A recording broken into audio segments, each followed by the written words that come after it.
In 1799, Washington caught cold on a December ride around Mount Vernon. George's doctors bled him to death, leaving us to wonder who our new nation's first dad might have become had he lived into the new century. While Washington led our infant army, America's actual birth certificate was drafted by our most infuriating visible saint. Tom Jefferson proclaimed, quote, "All men are created equal. I suppose we should have a sick after the men."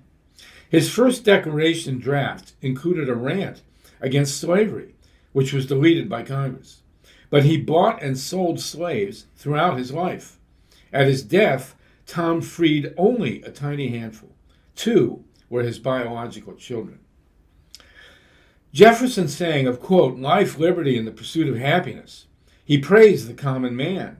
He sanctified ceaseless revolution, but he scorned indigenous culture, had little concept of women's rights, feared urban mobs and masses, and ran our first imperial presidency. Jefferson's first wife, Martha Wayles, was the white daughter of a Virginia slave owner. She died in 1782. 5 years later, Tom fathered the first of as many as 8 children with Sally Hemings, our third First Lady. Sally was the enslaved African-descended daughter of Tom's first wife's father. She was thus his half-sister-in-law. Sally was a teenager, and Tom a 40-something, when their first son, who may have looked just like his father, was born. Their de facto marriage spanned nearly 4 decades. Their bedroom was just off his study at Monticello. Tom and Sally had 3 kids while he was president, more than any other first couple. One was named for James Madison, his closest friend, at the request of our 4th First Lady, Dolly. In 1918, that child's grandson, Frederick Madison Roberts, a Los Angeles Republican, became the first African American elected to the California Assembly. He was a close friend of legendary Chief Justice Earl Warren. Many scores of Jefferson Hemings' progeny survive and thrive throughout the United States. Tom's white descendants, born of Martha's daughters Patsy and Polly, for 2 centuries denied their relationship to those born of Sally. But DNA testing has confirmed the lineage. In the 1990s, a tearful public embrace came, of course, on the Oprah Winfrey Show, followed by a group dinner and a jointly published book. Tom and Sally's sexual union first formed in Paris, where Franklin had seduced King Louis into our revolution. The French hated the British. America's essential, charming genius converted that rivalry into the troops and ships that helped get us free. That an absolute monarch would help arm a revolutionary mob that hated absolute monarchy seems absurd, but Ben pulled it off. It later cost Louis a trip to the guillotine. Before the beheading, the French king gave Franklin a bejeweled snuff box, prompting Congress to ban such gifts from foreign leaders. Meant to prevent corruption among our highest officials, this emoluments clause has been glibly trashed by Andrew Jackson, Richard Nixon, and Donald Trump. In 1781, the French fleet Franklin finagled turned the tide at Yorktown. Ignoring the local tribes, the Brits ceded us the continent all the way to the Mississippi. When he inked the deal, Ben donned the same suit he'd worn when those pompous lords made him a revolutionary back in 1774. He hoped that the truce between the new nation and the old, quote, will be lasting, and that mankind will at length, as they call themselves reasonable creatures, have reason and sense enough to settle their differences without cutting throats. For in my opinion, there was never a good war or a bad peace, unquote. Meanwhile, Washington gave up power. He'd kept our ragtag regulars and agrarian guerrillas fighting the Brits for 7 impossible years. He might have made himself dictator. Instead, he went home in 1783 when he quit the army and did it again in 1797, refusing a third term as president. George really wanted to farm, especially his beloved hemp.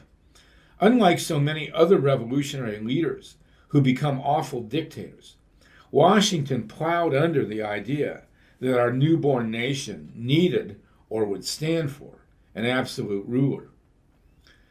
Today we spend endless hours arguing about icons like him.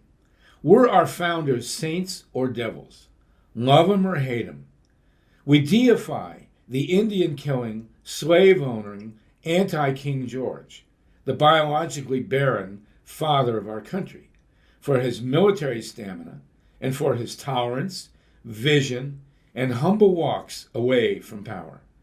He denounced monarchy and hated a titled aristocracy, but he named the, quote, empire for liberty, unquote, that engulfed the planet.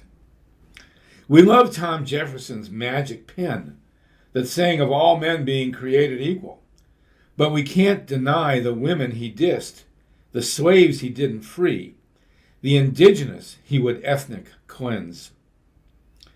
Today, evangelicals insist we're a, quote, Christian nation, unquote. Yet the roots of our democracy were with the indigenous and Athenians. Virtually none of our founders were Christian. Franklin, Paine, the Adamses, Jefferson, Madison, Monroe, Ethan Allen, and much of the urban frontier working middle class were deists, Unitarians, or atheists. Neither the name Jesus nor the word Christian appears in the Declaration or Constitution, nor does the word corporation, our dominant institution. Our revolution remains a shrine to human evolution and, like ourselves, a universe of epic contradictions. We beat Earth's most powerful empire, rooted in the Iroquois Kainariquova, our own confederation, 1783 to 89, allowed no official religion, no king, no titled aristocrats, no president, no taxes, no spies, no unified currency, no standing army. Our wealthy founders profited directly from the Constitution that came next, but they did dedicate it to the general welfare. Many cuts below the Iroquois Confederacy, it was still better than anything else in Europe. Our revolutionary grassroots won us a truly great Bill of Rights. We were, said Ben, a republic, if you can keep it. But have we? Our earth-shattering revolution took a giant leap forward toward true democracy, but somehow stayed with slavery, racism, injustice, intolerance, greed, contempt for women, gays, and nature, and an exceptional addiction to conquest and empire. Our new republic became a mighty beacon of anti-imperial imagery, yet morphed into history's biggest empire.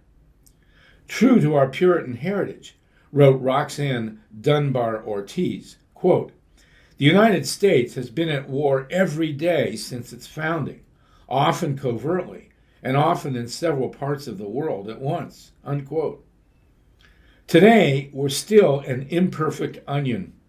Our epic unpeeling makes us laugh and cry, often at the same time, while we dance ourselves dizzy up the spiral of evolution. Except now, we've run out of time and space, and our future, if we're to have one, demands some answers. Next, fall, the Constitution/federalism. Summer passions do spend themselves. Our first revolution was born of hope and promise. But the brilliant summer of our newborn ideals gave way to an autumn chill. The grassroots farmers and urban workers who beat the British demanded both freedom and social justice. They took rich Tories' property and distributed it among the community. We dumped the world's most powerful king. We wanted no return to tyranny, even at the hands of our fellow Americans. Our Articles of Confederation were deliberately weak. The states ran the show. The towns and counties kept their militias. The farmers kept their distance. But there was a fatal flaw. Amending the Articles required a unanimous vote of all the states. The structure was too rigid to adapt to changing times. On the home front, vulture bankers and thieving tax collectors swooped down on our heroic winter soldiers. As in every American war to come, our veterans were lionized while fighting and dying. But when they came home, after the obligatory parades and accolades, they were abused and abandoned. Many revolutionary heroes were never paid. Their wounds, financial, physical, mental, spiritual, were poorly treated, if at all. Along the frontier, the heroic Minutemen and their Continental cohorts lost their farms.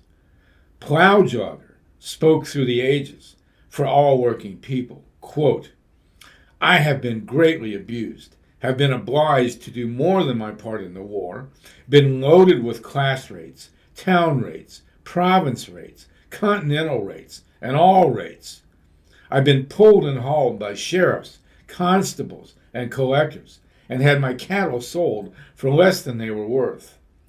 The great men are going to get all we have, and I think it's time for us to rise and put a stop to it, and have no more courts, nor sheriffs, nor collectors, nor lawyers." End quote. In January 1787, Daniel Shays, a revolutionary captain, rallied a yeoman brigade. With twigs of hemlock stuck in their hats, some 1,500 armed, quote, regulators, like their 1930s Great Plains counterparts, swarmed through the hills, fields, and forests of western Massachusetts. As would John Brown 72 years later, they marched on an armory, this one at Springfield, to get guns. Sam Adams, once our supreme agitator, now a corrupt servant of urban money, screamed for blood. Under General Benjamin Lincoln, Boston's armed rich, including a swarm of Harvard students, fired into the farmers' ranks. 4 died. A score were wounded. The rebels regrouped, but were too weak. Shays fled to Vermont, then still a democratic republic. The new American elite took Shays' rebellion as a wake-up call. They demanded a strong central government, an uncivil fortress against the grassroots grunts who'd actually won the revolution. From May 25 to September 17, 1787, up to 55 bankers, lawyers, merchants, plantation owners, military men, legislators, business barons, and one genius media maven convened in Philadelphia. In a spacious, high-ceilinged room with large windows and armed guards at the doors, they devised a new government in secret. Invited were no indigenous, except as channeled by Franklin, no yeoman farmers, no women, no non-whites, slave or free, no sailors, no rank-and-file soldiers, no urban workers, no artisans, no unpropertied entrepreneurs. There was no official transcript. Festooned in full uniform, George Washington presided in the chieftain's chair for 4 months and said nothing. These 39 wealthy white men signed the document that chilled the hot passions of anti-authoritarian revolution into the cold realities of an oligarchic central government with a manifest imperial destiny. The new Constitution would serve, quote, the general welfare, unquote. It rid our soil of royal families and titled aristocrats. That much was a major evolutionary leap beyond our European DNA. But as the great Howard Zinn later emphasized, the Declaration's guarantee of, quote, life, liberty, and the pursuit of happiness morphed in the Constitution to life, liberty, and property. The new U.S. government was now thrice removed from our original code of laws. Indigenous North America lived amidst a transcendent web of tribal societies established over many millennia, maintained through a highly evolved oral tradition. Then the British imposed their imperial codes. In turn, the Revolution embraced the Articles of Confederation. The coup d'etat of 1787-9 then implanted the U.S. Constitution atop the indigenous imperial Articles layers. Thankfully, our implacable urban radical rural revolutionaries demanded a Bill of Rights. The richer white founders genuflected to Athenian democracy and imperial Rome. Both were built on slavery and suppression of women. But especially through Franklin and Paine, the spirit of our revolution flowed from the Iroquois Kanerikavova and sibling social contracts that blended order, freedom, and democracy into the earth-based legal, social, cultural ecosystem whose indigenous originalism still permeates our DNA. By 1791, the new Constitution was the continent's dominant structural force. But would the new nation be run by Alexander Hamilton's oligarchic elite, by Tom Jefferson's aristocracy of merit, or by the working middle-class masses who were not invited to write the Constitution? Like the Haudenosaunee Confederacy, the new United States centered on sovereign states sending representatives to a general council. But the Iroquois and the Articles had just one assembly. The new U.S. Congress had, like Rome, a lower house and an upper Senate. They were balanced with an elected executive and an appointed judiciary. There was not a hint of matriarchy.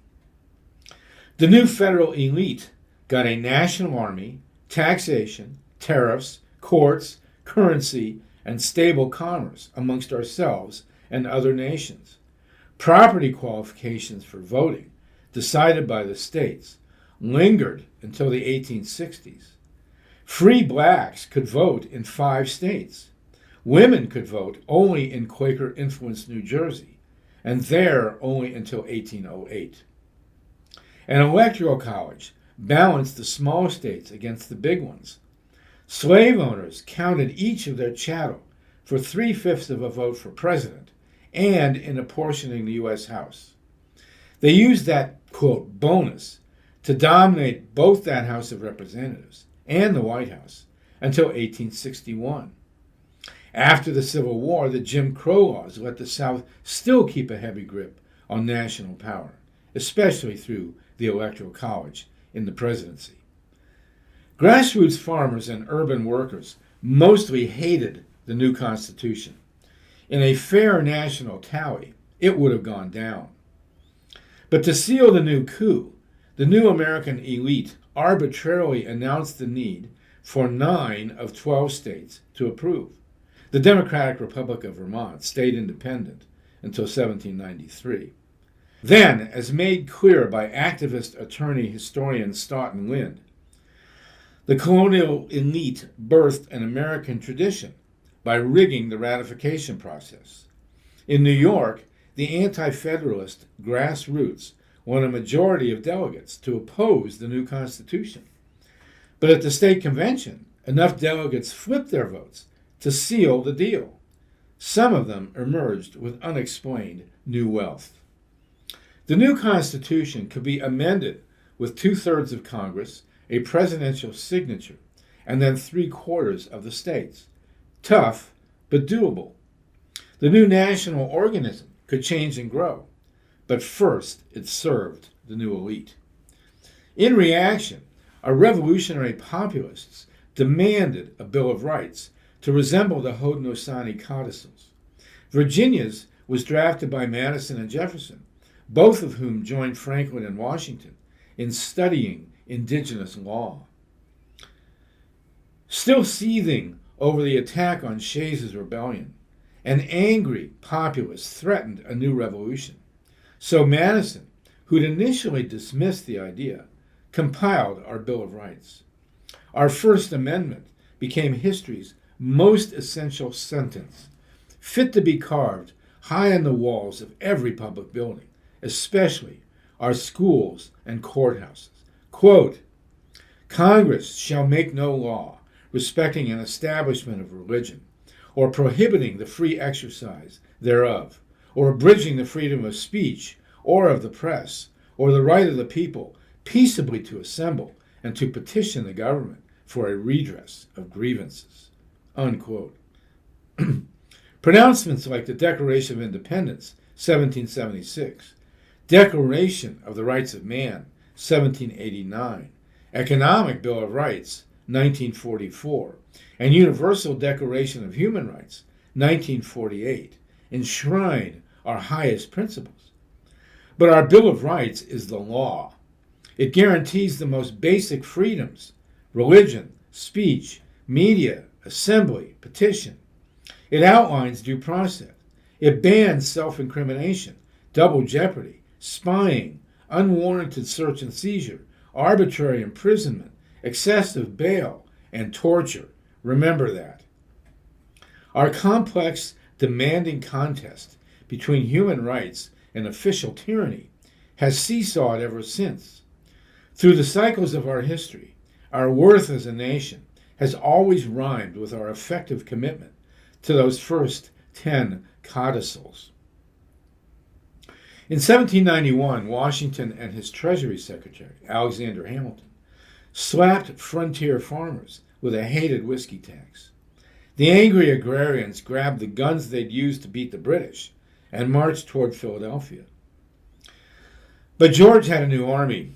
His ambitious Jamaica-born aide gladly used it to crush the rebels who'd won the revolution, but now lost the peace. 2 years later, Washington again walked away from power, declining a third term. Neither generals nor presidents, he said, should rule for life. It was his finest hour. George's eternally grouchy vice president, John Adams, took over, with his sensible feminist wife, Abigail, who might have made a better president. He maintained a stable post-war equilibrium. But John did taunt the slave owners by welcoming a representative of the Haitian Revolution to be the first free black man to dine with an American president. It would be a long time before that happened again. In 1800, Adams ran for re-election against his charming, devious, painfully shy vice president, Tom Jefferson. The founders actually believed that in their gentlemanly new republic, he who'd just lost the presidency would happily serve the winner as a faithful vice president. So when Jefferson lost to Adams in 1796, he became VP. It did not go well. In 1800, John had no idea that his, quote, good friend, Tom, secretly hired the scandalmonger James Callender to smear him in newspapers throughout the nation. Enraged by Callender's scurrilous trash, the absurdly thin-skinned Adams assaulted the First Amendment with the Sedition Act, still dangerously on the books. For daring to criticize a president, John fined and jailed Callender and others, including the illegitimate son of Franklin's illegitimate son. Abigail, who should have known better, went along. When the Electoral College gave Jefferson the White House, Adams stomped home the Quincy. Years later, when he learned Tom had hired the guy who'd smeared him, John apparently punched his hand into a door, breaking both. Typically, Jefferson failed to pay Callender. Callender retaliated by breaking the stories that introduced us to Sally Hemings.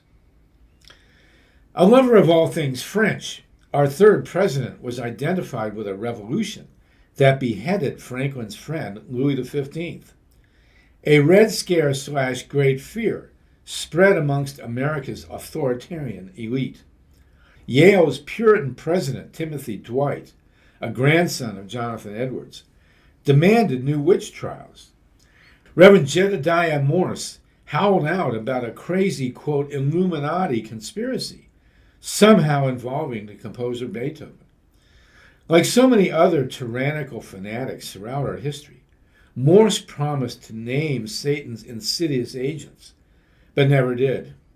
To these early McCarthyites, godless rape, pillage, terror, and madness were on the march. Above all, they screamed that the incoming president, Thomas Jefferson, was a satanic revolutionary. In fact, he was an imperial moderate, an early Eisenhower. In the chilly fall of our first organic cycle, while he fathered Sally's final 3 children, our third president plunged the new nation into an industrial winter of material excess and the early birth pangs of a global empire that would be our ultimate downfall. Next, an irresistible aside, indigenous revenge or Tecumseh's curse? Around the time Francis Scott Key stuck us with the Star-Spangled Banner, we absorbed a, quote, curse that tracks the cyclical death and maiming of 7 presidents. The great Shawnee Tecumseh was our quintessential war chief. A charismatic genius, he was born under a shooting star in what's now southern Ohio. He spoke 5 languages and wanted the whites out of his homeland. During the War of 1812, Tecumseh bitterly renounced his British allies for their brutality and torture. His vision was of an all-indigenous union to reestablish control over their vast homeland. Reviving the role of Daganoweda, Tecumseh traveled throughout the indigenous East, trying to unite the tribes. To start, Tecumseh established a base at Tippecanoe in today's Indiana. He left his brother Tenskwatawa, the prophet, to maintain peace, while he went off to recruit the southern nations for a unified council of resistance. As Daganoweda had visited the Mohawk, Oneida, Onondaga, Cayuga, and Seneca, Tecumseh now sought out the Cherokee, Chickasaw, Creek, Choctaw, and others. But while he was gone, Tenskwatawa foolishly attacked U.S. forces commanded by General William Henry Harrison. Harrison jumped at the opportunity to wipe out the encampment, leaving the returning Tecumseh without a solid base. Isolated and overextended, the resistance faltered. In 1813, at Thames River, Harrison may have killed Tecumseh, but he never got the great chief's body. In 1814, Harrison was elected president as our next to last Whig. As he made clear in his inaugural speech, he demanded control of Indian lands. But during his very long rant, some say it lasted 3 hours, Harrison caught pneumonia. When he died a month later, many blamed it on, quote, Tecumseh's curse. The next 6 presidents elected on a 0 year, Lincoln, 1860, Garfield, 1880, McKinley, 1900, Harding, 1920, FDR, 1940, JFK, 1960, all died in office. Reagan, 1980, was shot but lived, sort of. The unelected George W. Bush has survived since 2000, as has Al Gore, who won the popular vote that year. We'll see what happens after 2020, if there's actually an election. Next, winter, the era of good feelings. Amidst a furor of fierce reaction, John Adams was reelected by popular acclaim. In 1800, straight up, Adams could have claimed 65 electoral votes, Jefferson just 62. But like the Constitution's ratification, the 1800 election was rigged. The founders gave slave owners 3/5 of a vote for each slave. None of them, of course, actually got a ballot. The quote bonus, unquote, gave Jefferson enough ill-got electors to give him a White House built by slaves who couldn't live in it, nor could their descendants until Michelle Obama. Adams's Federalist allies saw the soft-spoken Virginia as a screaming radical. Blood would be boiled, children raped, heads posted on spikes, buildings burned, order destroyed, the country bankrupted. But the terminally shy Tom, who never spoke in public, preferred consensus. We are all Republicans. We are all Federalists, he said. Then he ushered in a chill winter's hibernation of industrial consolidation and imperial expansion. The new capital's seeds were sown at a dinner party Tom had hosted in 1790. He and Madison dined with Alexander Hamilton, who they both disliked. The feeling was mutual. But they had an issue. The slave owners hated coming to Congress in Philadelphia. While the masses were off doing the country's business, those pesky Quakers kept talking the slaves into running north to freedom. Hamilton was an abolitionist. His military lover, John Laurens, was dead. Married into a wealthy New York family, he fathered 8 children. He also fathered the corporate state. Alexander Hamilton wanted America run by a modern industrial oligarchy, not a medieval slaveocracy, or by the general public. He liked hard money and a clean balance sheet. The feds, he said, should pay off the debts the state ran up during the Revolution, then help fund a commercial industrial empire. Jefferson and Madison, the Virginia agrarians, were not inclined. But at this dinner, lubricated by Tom's fine wines, which he could not afford, the trio cut a deal. Jefferson and Madison would let Congress bail out the states. In exchange, Hamilton let the slave owners move the nation's capital from Philadelphia to a dismal southern swamp far away from those annoying Quakers. 10 years later, in 1800, the slave-built White House opened its doors briefly to John and Abigail Adams of Massachusetts. Then came Jefferson, Madison, and Monroe, all Virginia slave owners. With them came Hamilton's dream of a corporate empire. In his seminal 1791 Report on Manufactures and other writings, Alex demanded that taxpayers fund our commercial industrial jumpstart. The rich would use our public money for a national bank and a manufacturing infrastructure. The new industrial elite would preach the gospel of, quote, the free market, unquote. Their Bible, Adam Smith's 1776 Wealth of Nations, worshiped the, quote, invisible hand of open competition. But Adam was a humanist. Those who actually read Smith's books know he feared the unregulated monopolies that would clog the markets and game the system. Without public vigilance, Smith warned, an iron oligarchy of corrupted wealth would drive us without pity to radical inequality and imperial overreach. No truer words were ever spoken. John Adams helped it happen. He knew Jefferson intensely disliked the staid jurist John Marshall, who was Tom's cousin. So as he exited the White House, John Adams made John Marshall Chief Justice. From 1801 to 1835, Marshall made the U.S. Supreme Court a mighty fortress for a rising corporate empire.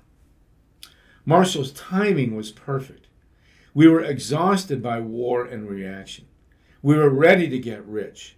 And Jefferson kicked off an imperial juggernaut that, by 1991, would rule the world. In 1803, Tom sent American ships to what's now Libya, quote, the shores of Tripoli, unquote, to crush Barbary pilots who were messing with our trade. As in our Obama-Clinton return assault 208 years later, innumerable innocents died needlessly. Meanwhile, Tom borrowed $15 million from a British businessman to buy the massive Louisiana territory west of the Mississippi. The purchase doubled our size, trampled the indigenous, and violated Jefferson's alleged belief in limited government. But never mind.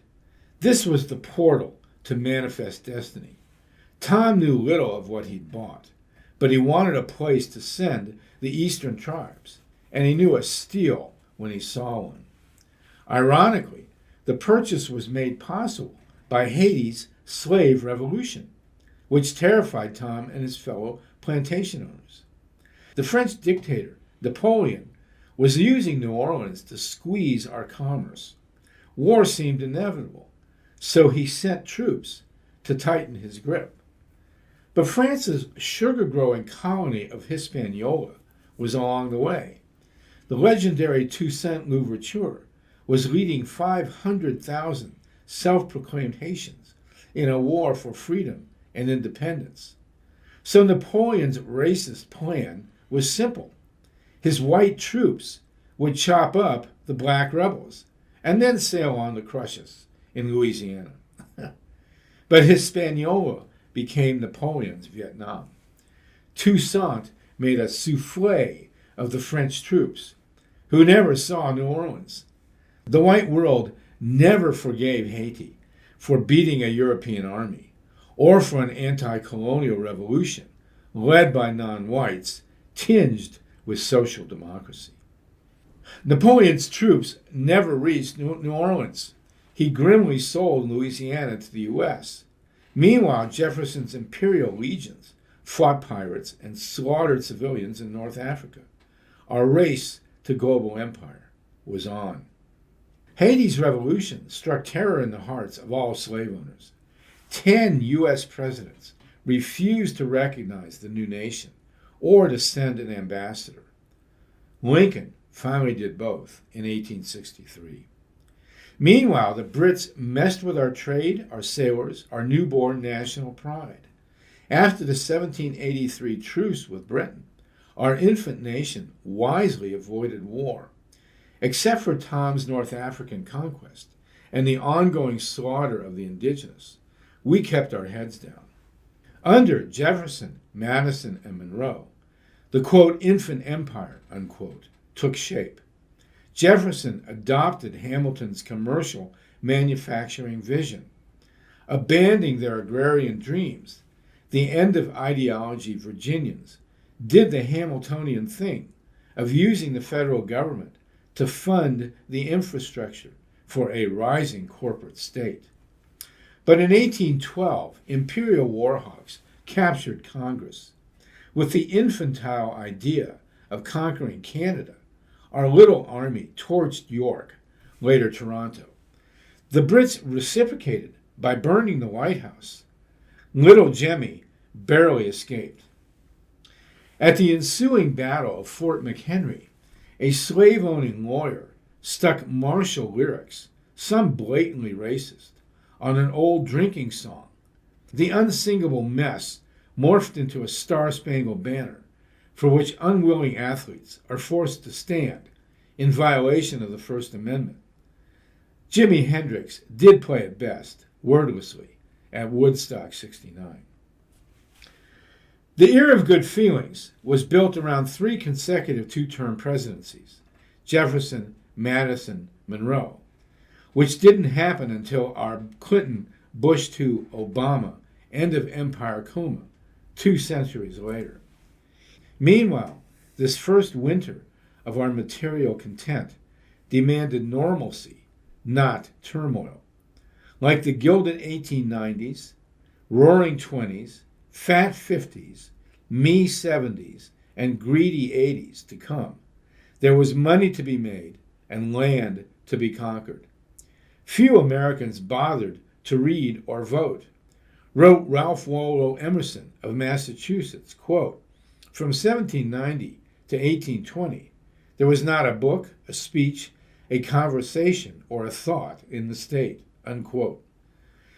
Living with Sally and their many children at Monticello, Jefferson was unhappy with the nation whose birth certificate he'd drafted. As president, he'd taken the first steps toward global empire. He, Madison, and then Monroe used much of Hamilton's federalism to fund infrastructure for a manufacturing juggernaut.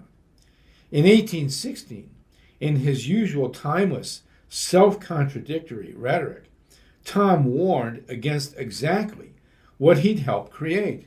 Quote, "I hope we shall crush in its birth the aristocracy of our moneyed corporations, which dare already to challenge our government to a trial of strength and bid defiance to the law of our country." Unquote. In 1819, as always, there came a crack where the light got in. An irrationally exuberant stock market panicked and crashed. Monroe's second term plunged into chaos. Depression raged. Landlords went broke. Factories sold for pennies. Angry organizers birthed the first industrial unions. In 1824, J.Q. Adams, as Secretary of State, proclaimed the Monroe Doctrine. We claimed sovereignty over the entire Western Hemisphere. We warned Europe to forget about any involvement in any country on, quote, our side of the ocean, unquote. It was an astonishing imperial decree, totally at odds with the engine of our birth. For at least 2 centuries to come, it would make us Latin America's massa, with devastating consequences for all concerned.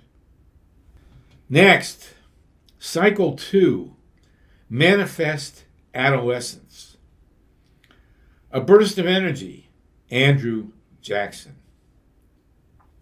Andy Jackson trounced Adams too in 1824's popular vote. But JQ gamed the Electoral College to take the White House. The bad karma was instant. Quincy's presidency, like his dad's, was an unruly mess. By 1828, America's first cycle of conception, birth, awakening, war, reaction, and early material growth was done.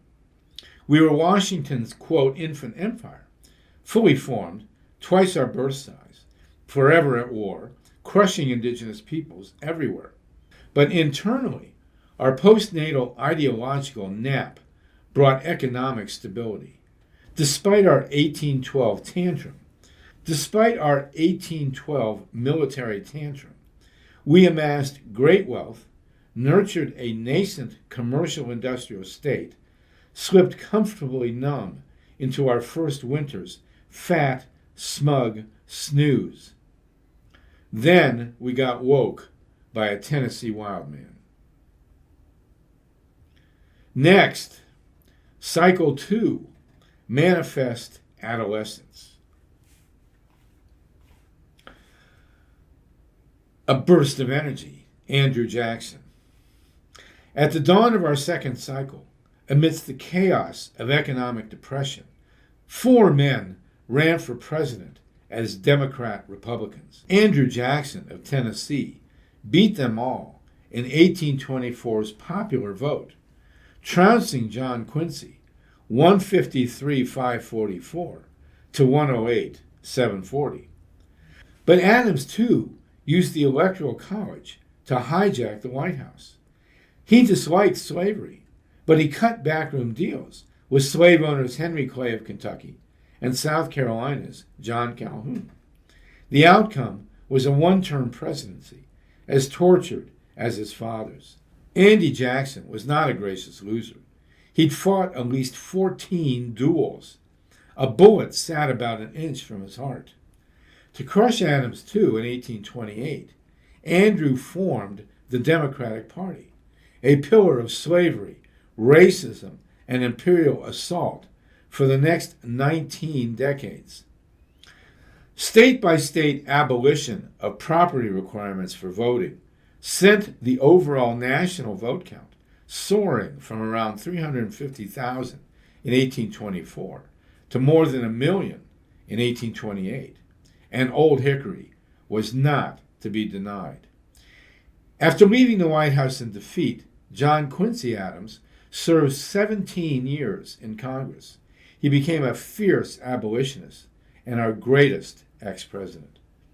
But for a generation of farmers and workers born after the Revolution, Andrew Jackson was the common man's messiah.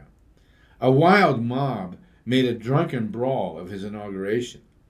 With hair as good as Washington's and much better teeth, he never wore the wig of the old plantation elite. Andy was the orphan son of dirt-poor Irish immigrants. The rising industrial working middle class, much of it Irish, gave him a white urban base that stayed Democrat right through the New Deal and New Frontier. But for Old Hickory, money both talked and swore. An alleged labor man, he crushed a Union revolt on the Chesapeake and Ohio Canal. He hated Hamilton's National Bank, but slipped hard cash to cronies at the pet banks he set up to replace it. Jackson's violent contempt for women, blacks, Hispanics, the indigenous, ethical business practices, and the law itself defined our adolescent frontier individualism and set a low bar for the later coming of Donald Trump. Our Jacksonian adolescence came with a, quote, manifest destiny, unquote, to conquer the continent. Free Western land meant any white male elected by God or Ayn Rand could get rich by working hard, running slaves, killing Indians, gouging the earth, and bending the rules whenever money was to be made. Much started with Jefferson. In 1806, Tom promised sanctuary to the Delaware indigenous if they would adopt white ways and give up common ownership of tribal lands. But he'd already bought Louisiana and meant to ethnic cleanse the eastern indigenous across the Mississippi. In 1814, Jackson slaughtered some 800 Red Stick Creek men, women, and children at Horseshoe Bend. He sliced their corpses to make reins for his horses. Some 200 that escaped joined the Seminoles in Florida's Everglades, where they were never defeated. Many Cherokee went on to become successful farmers, merchants, bankers, and business managers. They devised a written language, wrote a constitution, published a newspaper, built a state capital, Ishota, ran 7 lumber mills. Their chief, the blue-eyed John Ross, ran a slave plantation near Chattanooga. And he didn't care that the Cherokee had fought for him. His cronies robbed, raped, murdered, and pillaged whatever gold, timber, and land they wanted. When the Cherokee asked for federal protection, Jackson replied with the 1830 Indian Removal Act, demanding they move across the Mississippi into Jefferson's Louisiana. So the Cherokee petitioned for statehood. Chief Justice John Marshall ruled against that, saying that no state could be created out of an existing one, which Lincoln would do anyway for West Virginia in 1863. But Marshall also ruled the Removal Act unconstitutional. He confirmed the tribe's sovereignty. By federal law, the Cherokee could now enforce their own mandates. Later, they built their own casinos. And according to John Marshall, they could not be moved. President Andrew Jackson replied by telling the court and John Marshall and the Cherokee to drop dead. He would expel his former allies at gunpoint, and to hell with the Constitution. He also reserved major chunks of Cherokee land for himself and his cronies, making a Trump-style fortune along the way.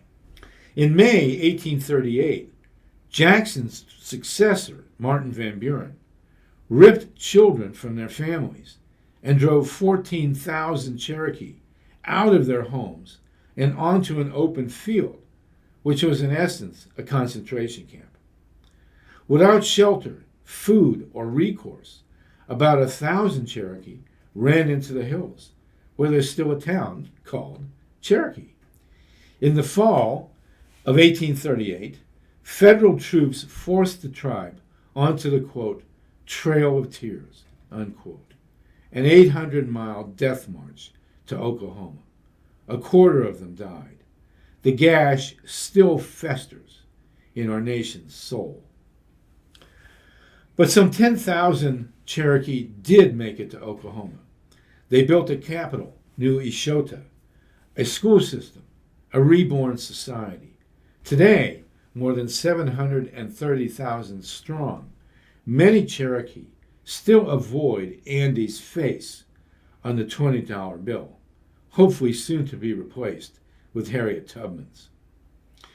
In the Everglades, the renegade Seminole embraced runaway slaves and beat the U.S. in a 10-year guerrilla war. Masters of the Dismal Swamp, they ran rings around the regular U.S. Army. They remain a formidable power in Florida politics. In 1821, the Revolutionary Republic of Mexico abolished slavery. Then Mexico's leadership invited Tennessee frontiersmen to settle Texas, where they reintroduced slavery. In 1836, the Texicans rebelled. They lost the Alamo, but soon won their independence and demanded statehood. For 9 years, Mexico's threat of war and fierce abolitionist opposition to a new slave state kept Texas out of the Union. Then came Jackson's truest disciple, James K. Polk. Elected in 1844, the young Tennessee Democrat set out to conquer the continent. He offered the Mexicans cash for their lands north of the Rio Grande. They refused. So he proclaimed Texas a state and used a murky skirmish near the Nueces River to howl for war. With loud congressional approval, young Hickory sent U.S. troops pouring into Mexico City's halls of Montezuma. Abolitionists denounced this, quote, barbaric attack, unquote, as an imperial ruse to spread slavery. Transcendentalist Henry Thoreau refused to pay his taxes. Ralph Emerson preached nonviolence. Congressman Abe Lincoln of Illinois spoke passionately for peace, then did not run again. Neither did Polk. In his single term, 1845 to 1849, James K. grabbed the rest of what's now Texas, plus New Mexico, Arizona, California, Nevada, Utah, Colorado, and parts of Oklahoma and Wyoming. He got Oregon and Washington from the Brits. He laid claim to Cuba. After all that acquisition, the exhausted conquistador quit the presidency in March 1849. James K. Polk dropped dead at 53 that June. In their outbursts of imperial energy, Jackson and Polk obliterated our post-revolutionary winter slumber. They retired the founders to the realm of past gods. Their manifest individualism sent a violent deluge of armed settler colonists pouring into the frontier. In those 1830s, 40s, and 50s, we were a hyper-energized adolescent, full of radical ideas and greedy aggression, racially bipolar, hell-bent for war, civil and imperial. But in literature, spirit, the arts, in feminism, abolitionism, communalism, a gorgeous creative spring, a second great awakening, burned a transcendent hole in our hot young soul. Next, springtime, the transcendentalists. As our youthful nation robbed the continent from the indigenous, there also came a springtime thrill of humanist passion. The reborn transcendent spirits that had aroused the American embryo in our first great awakening now soared with the better angels of our soul. In the 1830s, they roared to life in the arts, pouring from the souls of black folk and the indigenous, feminists and abolitionists, writers and poets, workers and activists, seekers and utopians, musicians and artisans. Throughout the cycles of our history, these ever-present upstarts awaken again and again with ascending force in the humanist wellsprings of our left-green dreams for social democracy and for organic spirituality.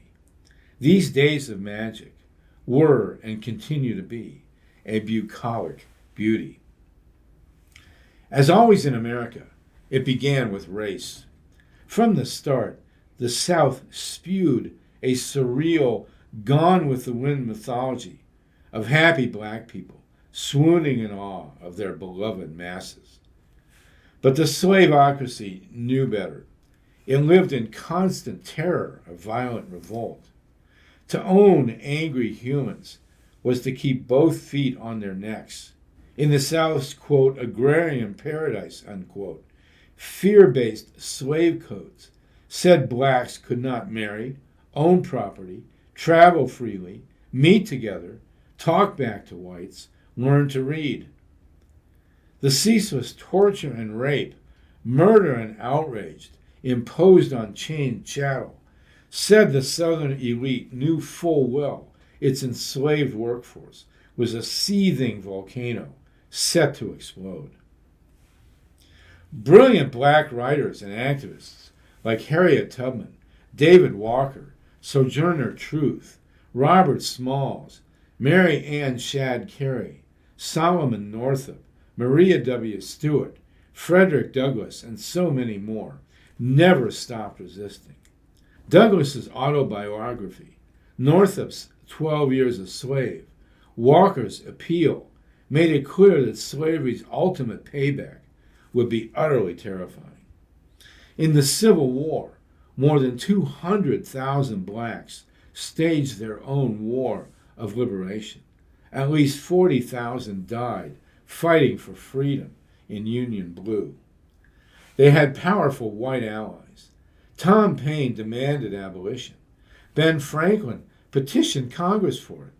Much of Latin America embraced it in the 1820s. So did England in 1833. But white middle-class women, many of them Quakers, who worked for abolition, were blindsided in an ugly sexist ambush. During the Revolution, Abigail Adams's legendary 1776 letter to husband John demanded that he, quote, remember the ladies, unquote, when it came to equal rights. His snarky response set the tone for a pathetic strain of misogynist denial. Abigail and other war wives ran the farms, fields, and families. A half-century later, when their uppity daughters dared to speak in public against slavery, insecure men with small hands showered them with abuse and with vegetables. In 1840, Elizabeth Cady Stanton and Lucretia Mott sailed to London for a global abolitionist gathering. But the movement men, including Elizabeth's husband, whom she quickly left, treated the women with contempt. With righteous fury, in the heart of the Haudenosaunee country, a new generation of feminists convened humankind's first women's rights convention. There they proclaimed, quote, we hold these truths to be self-evident, that all men and women are created equal, close quote. Composed at Seneca Falls, New York, the 1848 Declaration of Sentiments proclaimed a reborn drive to matriarchy. Paulina Wright Davis published Una, our first feminist magazine. Lucy Stone kept her name after marriage, birthing a new generation of, quote, Lucy Stoners, unquote. Amelia Bloomer started wearing pants. Amidst an ecstatic spring of artistic genius, these uppity creatives planted the seeds of a reborn matriarchy. Louisa May Alcott, Herman Melville, Emily Dickinson, Edgar Allan Poe, Harriet Beecher Stowe, Nathaniel Hawthorne, Sojourner Truth, Henry Longfellow, Margaret Fuller, and a holy host of rebel writers and thinkers, poets and songwriters, artists and activists made our frontier culture a vibrant field of exceptional genius. Walt Whitman, our first gay laureate poet, sang the body electric. His seminal Leaves of Grass arose with our first gay president, James Buchanan. I know, quote Whitman, Moby Dick, Little Women, The Scarlet Letter, Summer on the Lakes, Fall of the House of Usher, Song of Hiawatha, headlined the era's creative treasures. Said the divine Emily Dickinson, quote, trade all you have or might have been for one small breath of ecstasy, close quote. Gorgeous, nature-based visuals by Albert Bierstadt, Frederick Church, Asher Durand birthed the Hudson River School of Painting. Thomas Cole's huge 5-phased pictures of the cycles of history still grace the Museum of the City of New York. Transcendentalist fire burned in dozens of utopian communities, which sailed the slipstream to the hippie 1960s. The Shakers, a Quaker offshoot formed by Mother Ann Lee, worked off their sexual energies with elaborate dances and really great furniture. The Mormon Church of the Latter-day Saints, formed in the 1840s, embraced polygamy and fled to a quirky, straight-laced life in Utah. The Oneida community loved, quote, complex marriage and disavowed, quote, exclusive affections, unquote. Their omnivorous mating rituals were elaborate and entertaining. Founder John Humphrey Noyes kept a log of sexual adventures. What was he thinking? Then fled to Vermont ahead of adultery charges. Simple systems of pre-industrial socialism and communal farming erupted everywhere. West of Boston, Brook Farm was home to an awakened literati. Owenites ran big, modern factories based on a communal feminism that opposed, quote, false notions of male dominance, unquote. At Utopia, Ohio, and Modern Times, New York, communities founded by Joseph Warren were open and anarchistic. In Concord, Ralph Waldo Emerson's amiable Unitarianism transcended the Puritans' hellish obsessions. His gentle spirituality embraced a natural kinship with Hindu and Buddhist laws of empathy and karma. Cut loose, Ralph could sound like a latter-day Jonathan Edwards in the Fields, or an early Yippie on LSD. Quote, standing on the bare ground, my head bathed by the blithe air and uplifted into infinite space, all mean egotism vanishes. I become a transparent eyeball. I am nothing. I see all. The currents of the universal being circulate through me. I am part or particle of God. Close quote. Emerson's hippie neighbor, Henry Thoreau, dove even deeper into the spiritual thickets. Ralph said his bearded naturalist buddy was like, quote, a bird or a fox, unquote, an indigenous soul in a white man's body. Henry spent endless hours watching ant colonies and birds' nests. His tripped-out musings on Mother Nature are gorgeous, loving, luminescent. H.D. Thoreau was also a pushy pacifist. He and Emerson had mixed feelings about industrial technology. They embraced its wonders, but feared its power. Quote, improved means without improved ends, close quote, could be a curse. But when it came to imperial war, they were perfectly clear. Thoreau hated Polk's attack on Mexico. He went to jail rather than pay taxes for it. His aunt bailed him out the next morning. Then he wrote the era's transcendent masterpiece on peaceful resistance. Individualist to the core, Civil Disobedience asks simply that people of conscience resist evil, but without violence, that their rebellion be firm but civil, that they throw themselves into the cogs of a life-crushing machine and disobey evil until it surrenders. Thoreau condensed the core of Quaker principles into a sleek, secular shout.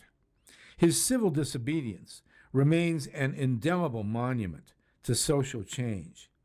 It proposes to overcome armed injustice using only the mystical force of moral suasion. It says our species can survive and evolve through the steady willingness of civil individuals to stand peaceably but firmly for amity, equality, and ecological harmony.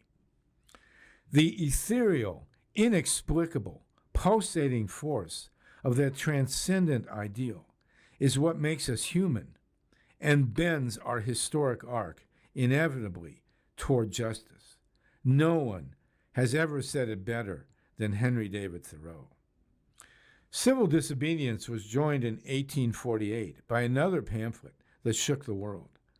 Writing in England, Karl Marx and Friedrich Engels' Communist Manifesto gave voice to a newborn labor movement's collective howl amidst a factory system gone absolutely mad with brutality and greed. The Industrial Revolution consumed human lives like chunks of coal. Marxism fused impoverished workers into organized resistance. They demanded higher wages, better working conditions, social justice, democratic rights, an end to imperial wars in which they ever fought and died for corporate profits. Workers versus owners, unions versus corporations, labor versus capital, immigrants versus the established, rich countries versus developing ones, humans with empathy and compassion versus those without. They all squared off in a life-death class struggle whose final outcome remains in doubt. But Marx's call was marred by a tragic phrase, dictatorship of the proletariat. In 1861, our rising industrial machine, with its imperial march into the indigenous West, turned our sweet transcendental spring into the deathly inferno of a hellish summer. Next, summer, the Civil War. Rare among slave owners, George Washington and Thomas Jefferson were astute, passionate farmers. They embraced both the art of crop rotation and the science of contour plowing. They heaped glowing praise on their favorite plant, cannabis. They'd never have believed it would someday be illegal. Hemp made rope, sails, clothing, paper, food, building materials. George bought special seeds from India. Tom exulted that hemp was so much easier to raise than that demon weed, tobacco. Hemp was America's #2 cash cow. Had it been the South's core crop, chattel slavery could never have taken root. But King Cotton was a terrible tyrant. It addicted its debt-ridden growers to constant injections of cash. They grew it like tobacco on the same land year after year. They lacked fertilizer, a willing labor force, and an understanding of crop rotation.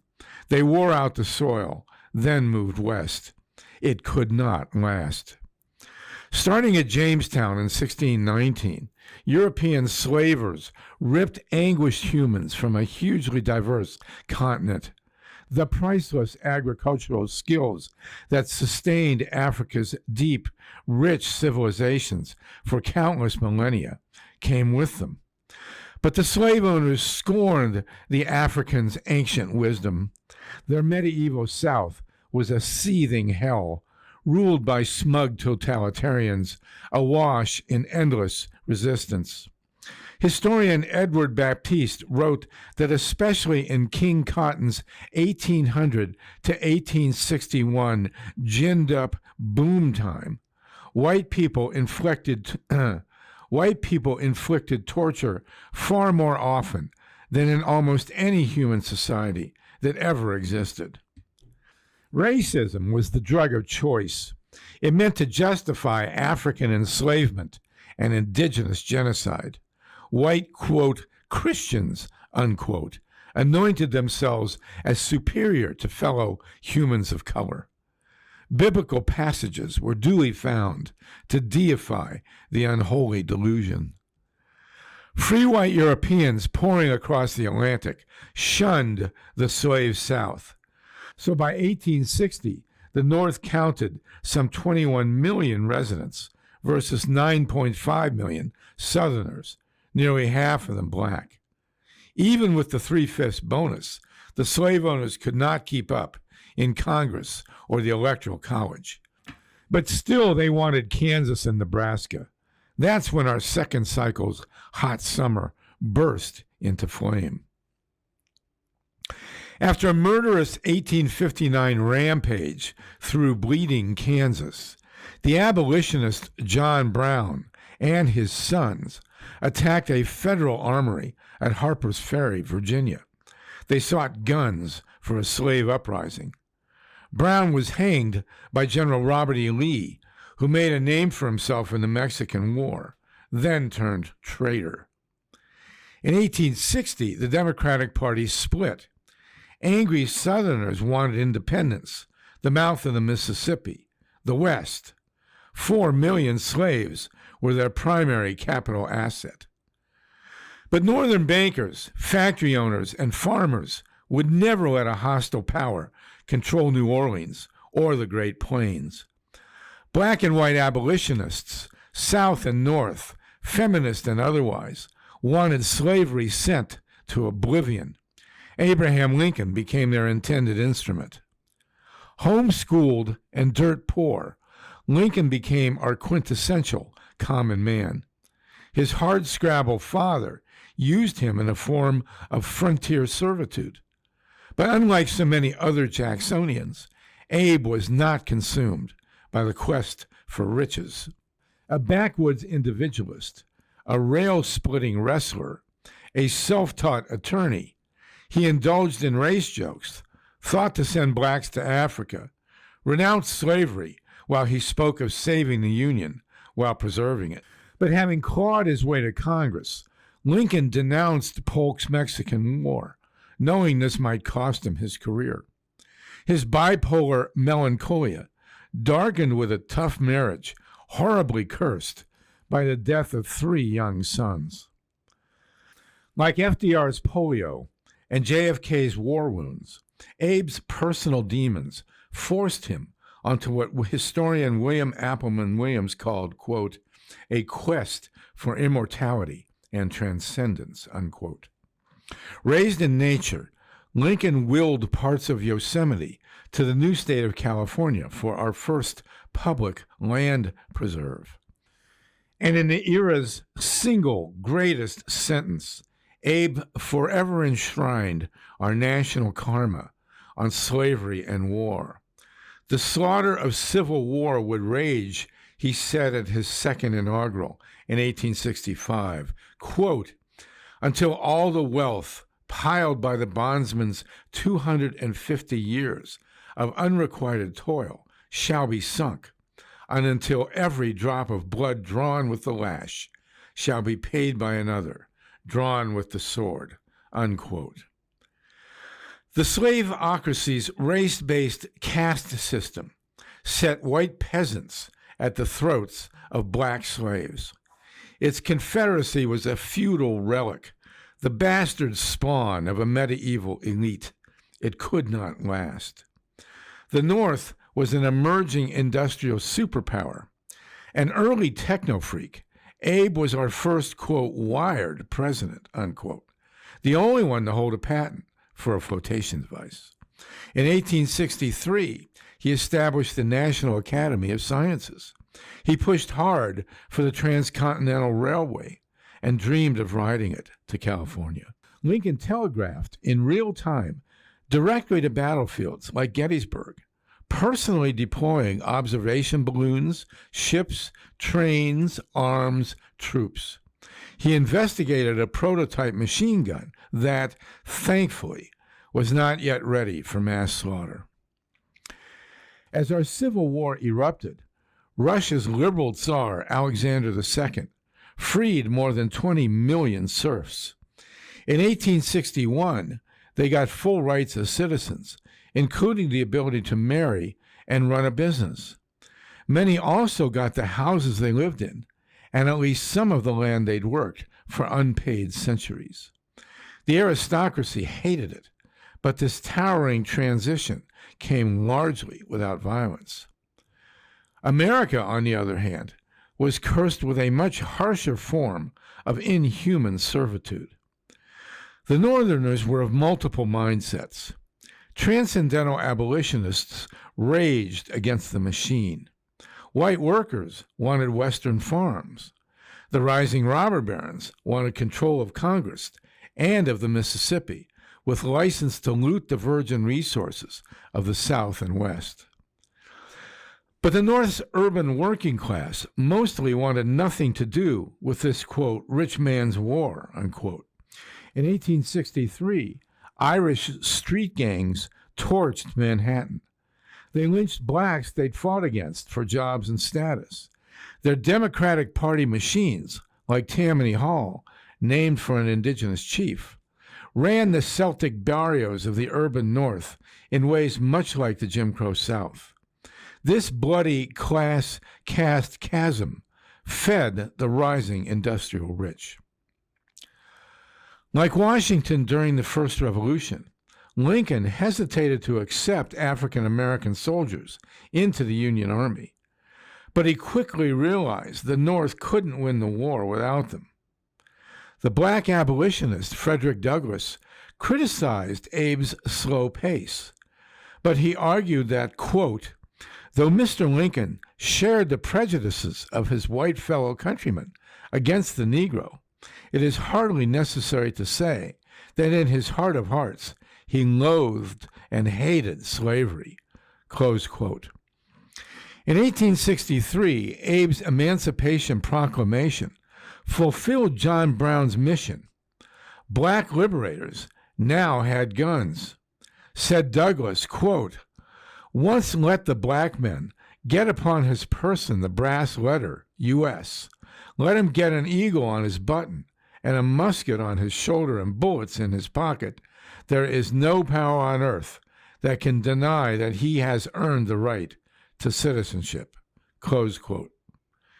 That year, Harriet Tubman, the Black Moses, led a raid into Maryland with some 300 armed African Americans. They helped free at least 700 slaves. In the South, just one of every 20 white Confederate families owned 100-plus slaves. They were the pompous descendants of the original Cavaliers, entitled, arrogant, obsolete. 8 of 10 white Southerners owned no slaves at all. Soon these po-white Johnny Rebs deserted the Confederate Army in droves. In Mississippi, the belly of the South, they made the Free State of Jones into a zone of multiracial liberation. To knuckle down the ranks, Lee's desperate officers one day hanged 22 deserters, marching their fellow gray grunts past the corpses. It didn't work. Nor did the slaughter of the indigenous. Amidst a war to abolish slavery, white Minnesotans meant to hang 303 Mandan who dared to demand supplies owed them under the usual broken treaty. Lincoln cut the kill list and paid Minnesota $2 million, far more than the tribes were owed. But on December 26, 1862, 38 indigenous died in U.S. history's biggest mass execution. Their families were then ethnic cleansed further west. That year, Congress, absent the slave owners, passed a Homestead Act granting Western tribal lands to white settlers. In 1863, Lincoln finally recognized the Haitian Revolution, 60 years after Toussaint Louverture's black rebels beat the astonished French. On January 31st, 1865, Lincoln pushed the 13th Amendment by just 2 votes through a divided House. He prolonged the conflict and the killing to get it passed. Had he not, the Civil War might have ended with the peculiar institution completely intact. But the 13th Amendment's fatal flaw let Jim Crow racists impose, quote, involuntary servitude, unquote, through a hideous prison system. Lincoln still thought to compensate slave owners for their loss of, quote, property, while sending freed blacks, quote, back, unquote, to Africa. Wrote W.E.B. Du Bois, quote, Lincoln was impressed by the loss of capital invested in slaves, but curiously never seemed to seriously consider the correlative loss of wage and opportunity of slave workers, the tangible results of whose exploitation had gone into the planters' pockets for 2 centuries, close quote. But the 13th Amendment's fatal flaw let Jim Crow racists impose, quote, involuntary servitude, unquote, through a hideous Southern prison system. Lincoln still thought to compensate slave owners for their loss of property, while sending freed blacks, quote, back, unquote, to Africa, even though none of them had been born in Africa. Wrote W.E.B. Du Bois, quote, Lincoln was impressed by the loss of capital invested in slaves, but curiously never seemed to seriously consider the correlative loss of wage and opportunity of slave workers, the tangible results of whose exploitation had gone into the planters' pockets for 2 centuries. Lincoln nonetheless perpetrated, quote, the War of Northern Aggression, unquote. 200 Minnesota Mandan were mass hanged on his watch. He often shredded the Constitution at will. But in evaluating Abraham, we enter the dusk. Was his, quote, great civil war, unquote, one of human liberation or of corporate empire? Do we blame him for the hanging of those 38 Mandan, or do we credit him with saving the other 265 white Minnesotans wanted dead? Did preserving the Union justify 620,000 deaths, or does he deserve sainthood for barely winning abolition? Master of the possible, there was about this uncommon man a soulful depth shared only by an epic few. Melancholia was its wellspring, agonizing depressions with no pharma mendicants as seen on TV. For Jean Debs, the great leap came in prison. Helen Keller overcame her deaf blindness with astonishing majesty. FDR entered his personal hell with polio. Eleanor with her abusive parents. For Malcolm and Martin, it was the lifelong scourge of racism. Facing no such torture, JFK's inborn genius, he was known as a great listener, was driven ever deeper by his war wounds and Addison's. So what great resources now will we as a nation draw upon to find equilibrium on a desperately threatened planet? The assassin's gunfire that took so many of our heroes so young darkens the image, renders their realities hauntingly incomplete. But with Lincoln, as with Kennedy and Vietnam, we wonder most about what would have happened with Southern land had he lived. While marching through Georgia, General William Tecumseh Sherman, named for the great chief, he was still a horrific Indian killer, saw thousands of freed slaves following his army. Sherman promised them each 40 acres and a mule. Some occupied the plantations where they'd been born and enslaved. The general was fine with that. They were just repeating what our first revolutionaries had done to Tory land, confiscating and dividing it, making it their own. Pennsylvania's Representative Thaddeus Stevens demanded more. Quote, we especially insist that the property of the chief rebels should be seized and used for the payment of the national debt caused by the unjust and wicked war they instigated. The whole fabric of Southern society, said Stevens, must be changed, and never can it be done if this opportunity is lost. Continuing the quote, Russia's freed serfs got land and houses. Our new black citizens deserve no less than 40 acres and a mule. Quote, nothing will so multiply the production of the South as to divide it into small farms. Nothing will make citizens so industrious and moral as to let them feel that they are above want and are the owners of the soil which they till. Continuing the quote from Thaddeus Stevens, no people will ever be Republican in spirit and in practice where a few own immense manors and the masses are landless. Small and independent landholders are the support and guardians of Republican liberties. The ex-slaves, concluded Stevens, must not be left destitute. If we refuse compensation to this downtrodden and oppressed race, the rights which heaven decreed them, and the remuneration which they have earned through long years of hopeless oppression, how can we hope to escape still further punishment if God is just? Close quote. Lincoln supported reparations for slave owners, but not for the slaves themselves. He was said to oppose distributing the plantations to the ex-slaves. But he owed them the Union victory and knew the brutality of a landed elite. Says Pulitzer Prize winner Eric Foner, quote, Lincoln was certainly not in favor of redistributing Southern property, but he liked to allow different projects to go forward and see what happened. At Davis Bend, Grant divided the land among the slaves. Sherman did something similar. Lincoln said nothing, pro or con, close quote. Congress in the Freedmen's Bureau Act envisioned blacks renting and then buying land. The idea was in the air, said Foner, but Andrew Johnson killed it, close quote. Like the founders and so many other American icons, Lincoln remains an enduring, bitterly disputed enigma in our psychic pantheon.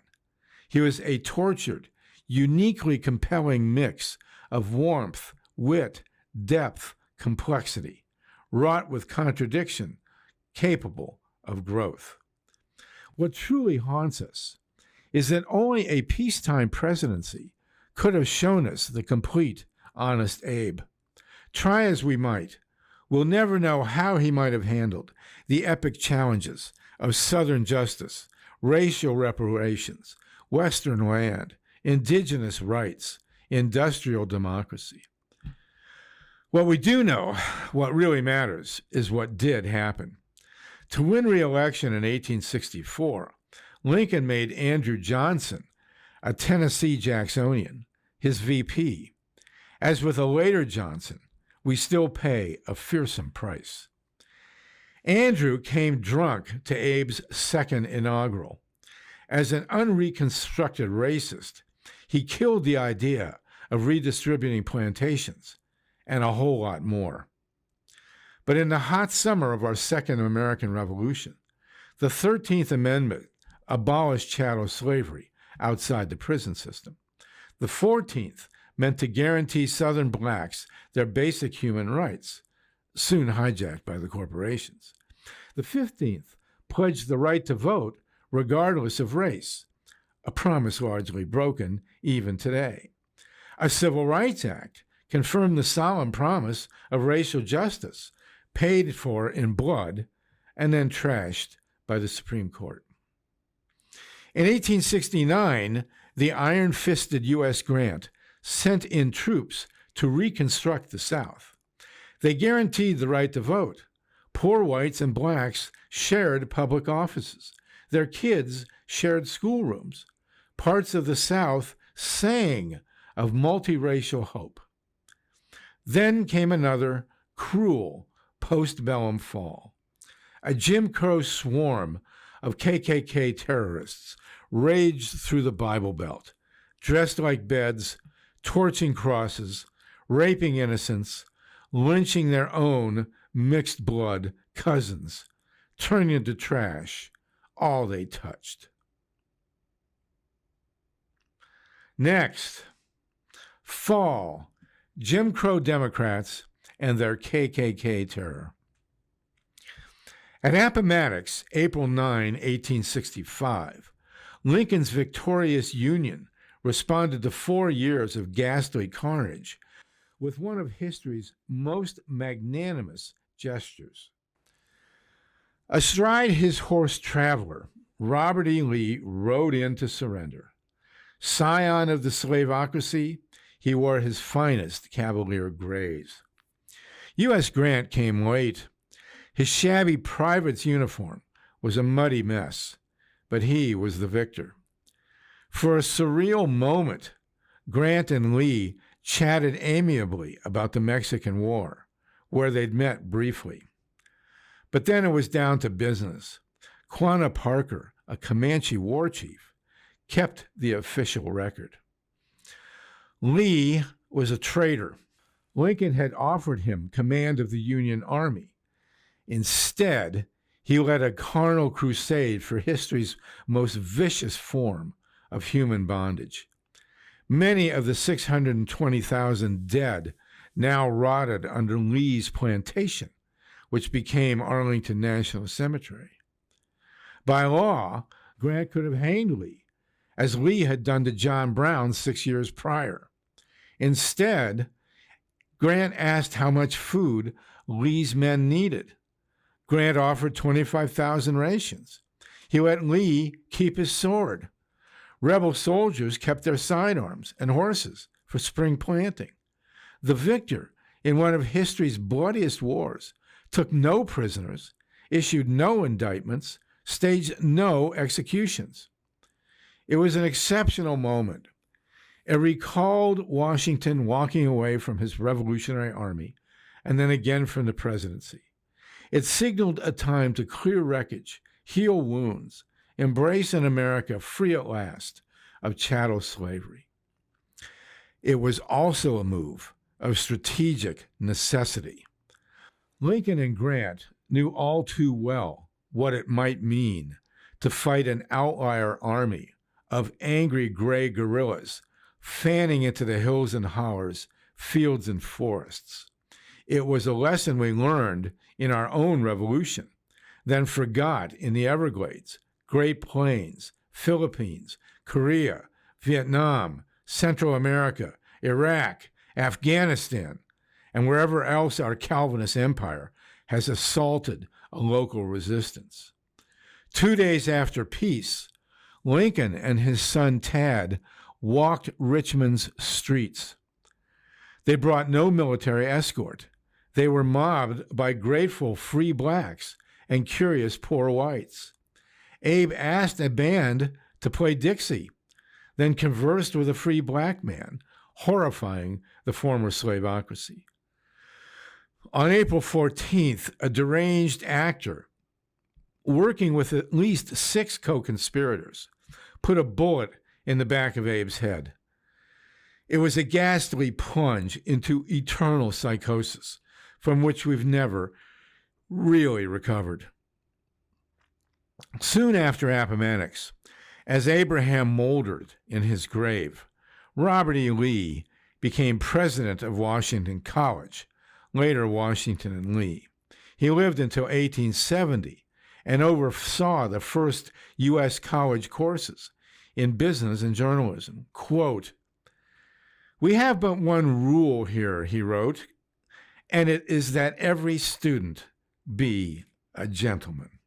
Close quote. The KKK had no such concerns.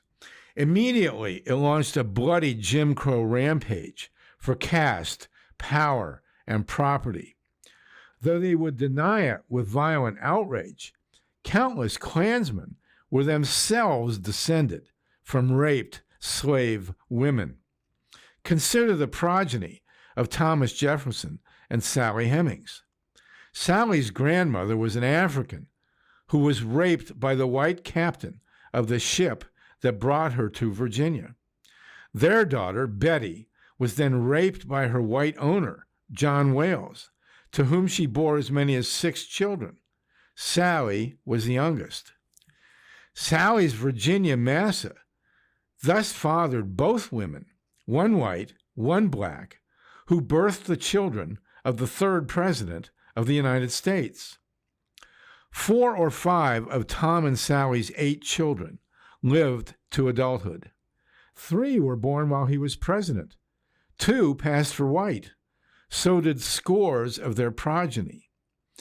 The Wales, Hemmings, Jefferson template, with white owners raping their black slaves, ruled the South. So let's ask the obvious question. How many of those white supremacist KKK fanatics have in fact been African American? How many were and are blood cousins to those they lynch? As of late 1865, more than 4 million American slaves were technically freed. But this monumental leap in our organic evolution gave the Democratic Party a political imperative. African Americans now comprised more than a third of many Deep South states. If they voted with liberal white Republicans, and there were a few, they could rule the former Confederacy. The party of Jackson responded with systematic murder.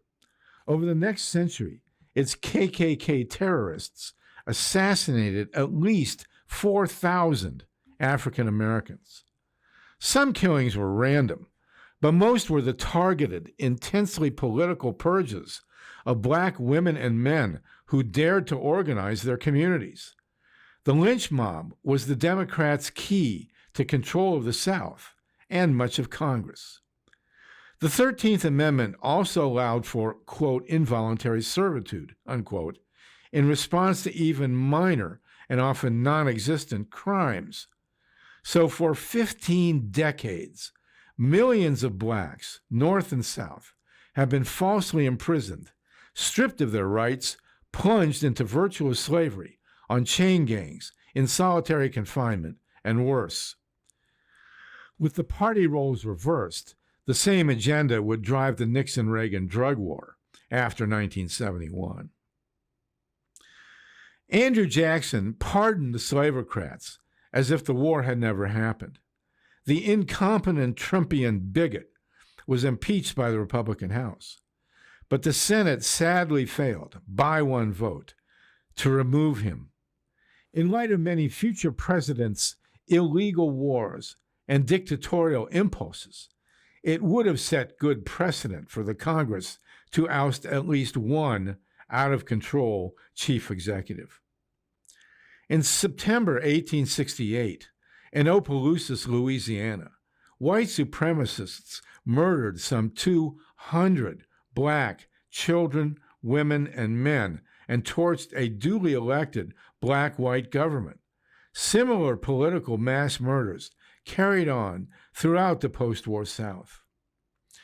In 1869, Grant took the White House. He hated the Klan. He sent federal troops to reconstruct the region with guaranteed rights for both freed slaves and poor whites.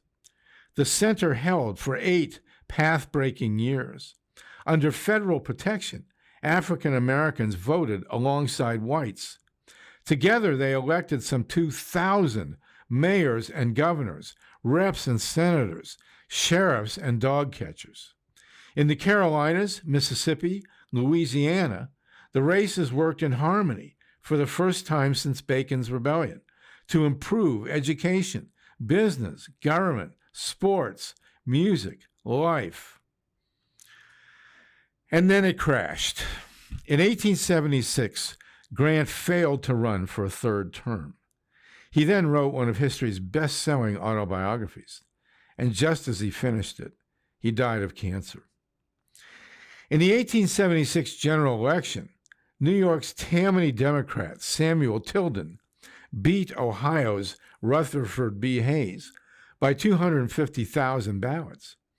But the Republicans stole enough electoral college votes to get a tie. For 5 months into 1877, the nation stood at the brink of a new civil war. Then came the deal. The Dems offered Hayes the White House if he would pull U.S. troops out of the South. Reconstruction would end. So would any hope of Southern equity. The Klan ran wild, with mass incarceration, targeted murder, beatings, rape, cross burnings, and more. The KKK Democrat terror retook Dixie. Facing literacy tests, the poll tax, the whites only primary, and a cowardly new world of violent intimidation, the black vote disappeared. Buried under a rigged legal system and a brutal prison gulag, freed blacks were essentially re-enslaved. In March 1881, as the Klan ran wild, Russia's Tsar Alexander II was killed by youthful idiots claiming to be revolutionaries. Russia's Lincoln had a repressive side, but he was the last decent Tsar before the rise of Gorbachev, a century later. Here, on July 2nd, 1881, an unhinged office seeker shot our newly elected president, James A. Garfield. The beloved Ohioan was a gentle genius who could write simultaneously in Greek and Latin. Had he survived, Garfield might well have become a great president. To help save him, Alexander Graham Bell invented a device to find the bullet. But the bumbling Dr. Willard Bliss prevented its proper use, fed him a terrible diet, and turned Garfield into Tecumseh's third presidential victim. As the new century dawned, Jim Crow ran the industrializing New South with an iron fist. Legal segregation locked blacks and whites into unequal castes. Supreme Court dicta like Plessy versus Ferguson, 1896, and Williams versus Mississippi, 1898, enshrined the new American apartheid. Blacks and whites were banned from playing sports, checkers, cards, or music together. The ruling elite fearfully segregated public schools, transportation, hotels, restaurants, lest blacks and whites once again get to know and like each other. In 1898, a white supremacist mob crushed Wilmington, North Carolina's duly elected mixed-race government. Some 60 people were slaughtered. More than 2,000 fled town. It was Reconstruction's fatal fall freeze. Southern slavery was now gone, but its freed victims were destitute, disenfranchised, disempowered. An iron vigilante curtain separated the races. Andrew Jackson's KKK, Jim Crow Democrats ruled the former Confederacy with a burning cross.